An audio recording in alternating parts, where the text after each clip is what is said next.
Assalamualaikum warahmatullahi wabarakatuh. Yang saya hormati Ibu Mariatul Kiptia selaku dosen pengampu mata kuliah Sosiologi dan Antropologi. Perkenalkan, nama saya Nyimas Mutiara dengan NIM 2010702014 dari kelas Ilmu Politik A. Dalam video ini, saya akan membahas tentang materi sosiologi dan antropologi dengan poin-poin pembahasan ada 3. Yang pertama, ruang lingkup sosiologi dan antropologi. Yang kedua, diferensiasi sosial dan stratifikasi sosial. Yang ketiga, analisis studi kasus sosiologi dan antropologi. Baiklah, yang pertama, materi tentang ruang lingkup sosiologi dan antropologi. Yang akan saya mulai dengan sosiologi terlebih dahulu. Sosiologi. Kata sosiologi berasal dari bahasa Yunani yang terdiri dari 2 gabungan kata, sosius dan logos. Sosius yang berarti masyarakat dan logos yang berarti ilmu.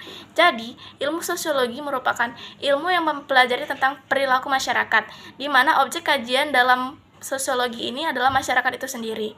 Mengapa kita harus belajar sosiologi? Karena agar kita bisa menyesuaikan diri dan beradaptasi di tengah-tengah masyarakat. Mengapa kita penting untuk bermasyarakat? Karena kita sebagai makhluk individu memiliki tujuan, cita-cita, dan ego yang tidak sama. Sosiologi sendiri lahir secara resmi pada tahun 1842, di mana pertama kali ilmu sosiologi ini diperkenalkan oleh Bapak Auguste Comte, di mana dunia sekarang menyebutnya sebagai Bapak Sosiologi. Di dalam ilmu sosiologi terdapat 4 ciri-ciri. Yang pertama empiris, yang kedua teoritis, yang ketiga kumulatif, yang keempat non-etis. Yang pertama empiris. Empiris ini didasarkan dengan observasi terhadap kenyataan-kenyataan dan akal sehat, sehingga hasilnya itu tidak bersifat spekulatif atau menduga-duga. Yang kedua teoritis. Teoritis ini ilmu yang menyusun abstraksi dari hasil pengamatan-pengamatan, menjelaskan hubungan sebab akibat sehingga menghasilkan teori. Nah, yang ketiga kumulatif. Kumulatif artinya menyusun dari teori-teori yang lama yang sudah ada, diperbaiki lagi atau diperluas dan diperkuat menjadi teori yang baru. Yang terakhir non-etis. Non-etis itu artinya menjelaskan fakta. Sebagai contoh, terdapat satu permasalahan. Permasalahan tersebut dibahas tanpa mempersoalkan baik atau buruk. Lebih bertujuan memperjelas atau memperdalam masalah tersebut. Itulah contoh dari non-etis. Ruang lingkup ilmu sosiologi. Ruang lingkup ilmu sosiologi itu mencakup semua interaksi sosial antara individu dengan individu, individu dengan kelompok, kelompok dengan kelompok yang berada di dalam lingkungan masyarakat. Adapun objek-objek kajian dalam ilmu sosiologi yaitu ada 5. Yang pertama, fakta sosial, tindakan sosial, imajinasi sosial, realitas sosial, dan hubungan antar manusia. Baiklah, selanjutnya kita akan membahas tentang antropologi.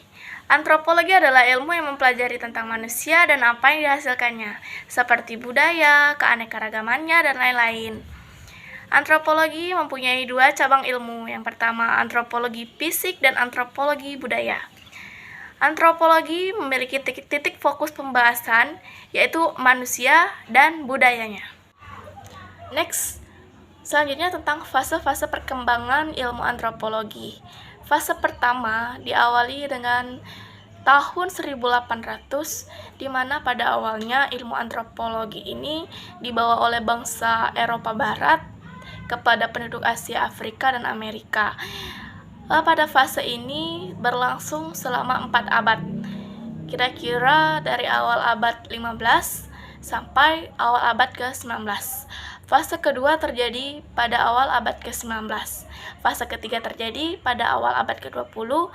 Fase keempat terjadi sesudah 1930, di mana pada fase keempat ini mengalami transisi yang sangat pesat dan perubahan yang sangat cepat dan luas sekali. Adapun ciri-ciri ilmu antropologi yaitu bersifat empiris, memerlukan waktu penelitian yang cukup lama, selalu berkaitan dengan sejarah, memiliki ruang lingkup yang luas, dan selalu mengalami perkembangan seiring berjalannya waktu. Baiklah, selanjutnya kita akan masuk ke dalam pembahasan materi yang kedua tentang stratifikasi sosial dan diferensiasi sosial. Pertama-tama, saya akan membahas tentang stratifikasi sosial terlebih dahulu. Stratifikasi sosial merupakan pembedaan masyarakat secara bertingkat atau hierarkis ke dalam lapisan-lapisan tertentu. Nah, stratifikasi sosial ini terjadi karena adanya sesuatu yang lebih dihargai di dalam masyarakat, seperti kekayaan, ilmu pengetahuan, pendidikan, kehormatan, dan sebagainya. Faktor-faktor yang menunjang terjadinya stratifikasi sosial yaitu seperti kelas-kelas sosial yang dikategorikan menjadi dua. Pertama, kategori kelas ekonomi. Yang kedua, kategori kelas sosial. Yang pertama, kategori kelas ekonomi seperti kekayaan, penghasilan, pekerjaan, dan lain-lain. Yang kedua, kategori kelas sosial seperti pendidikan, prestis, dan pengakuan orang lain. Baiklah, selanjutnya kita masuk ke materi tentang diferensiasi sosial. Diferensiasi sosial merupakan pembedaan masyarakat ke dalam kelompok-kelompok tertentu secara horizontal. Faktor pendorong terjadinya diferensiasi sosial ini ada 3. Yang pertama, perbedaan ciri fisik seperti bentuk mata, bentuk hidung, warna rambut, dan sebagainya. Yang kedua, perbedaan ciri sosial seperti ada yang berkedudukan sebagai polisi, tentara, guru, birokrat, dan lain-lain. Yang ketiga, perbedaan ciri budaya seperti religius, sistem kekeluargaan, dan etos kerja. Faktor-faktor yang menyebabkan terjadinya diferensiasi sosial ini salah satunya yaitu faktor letak Indonesia yang strategis atau berada di antara 2 benua dan 2 samudra. Yang kedua, faktor iklim, dan yang terakhir faktor kondisi geografis Indonesia sebagai negara kepulauan. Jadi point of view-nya, stratifikasi sosial itu merupakan pembedaan masyarakat secara bertingkat atau hierarkis seperti kekayaan, tingkat pendidikan, kekuasaan, kedudukan, dan lain-lain. Sedangkan diferensiasi sosial tadi merupakan pembedaan masyarakat secara horizontal di dalam kelompok-kelompok tertentu, tetapi memiliki kedudukan yang sama di hadapan undang-undang dan pemerintah.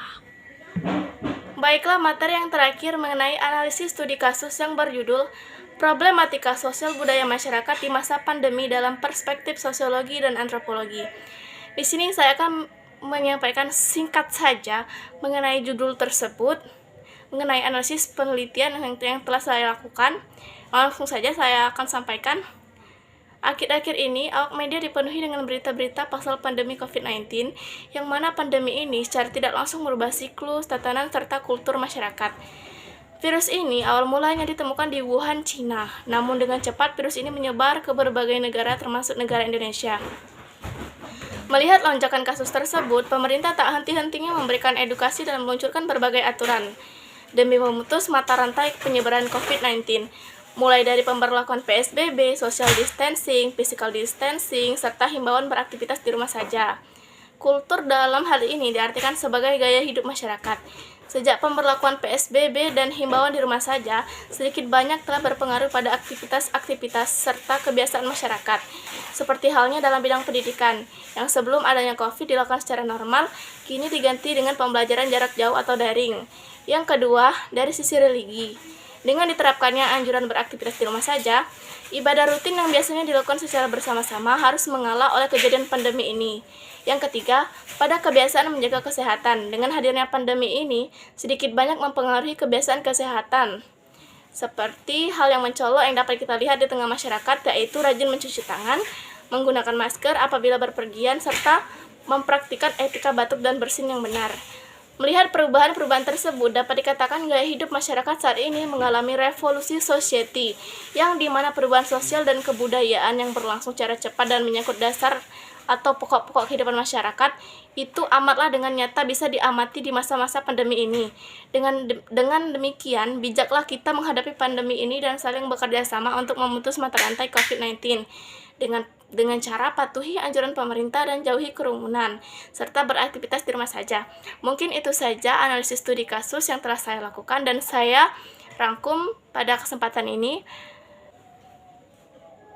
Baiklah, alhamdulillahirrabbilalamin, selesai sudah materi pembahasan yang saya sampaikan pada hari ini, pada kesempatan ini mengenai sosiologi dan antropologi. Untuk memenuhi tugas ujian akhir semester yang diberikan oleh Bu Mariatul Kiptia, apabila ada salah-salah pengucapan atau kekurangan materi, saya mohon maaf. Saya akhiri dengan wabillahi taufik wal hidayah. Wassalamualaikum warahmatullahi wabarakatuh.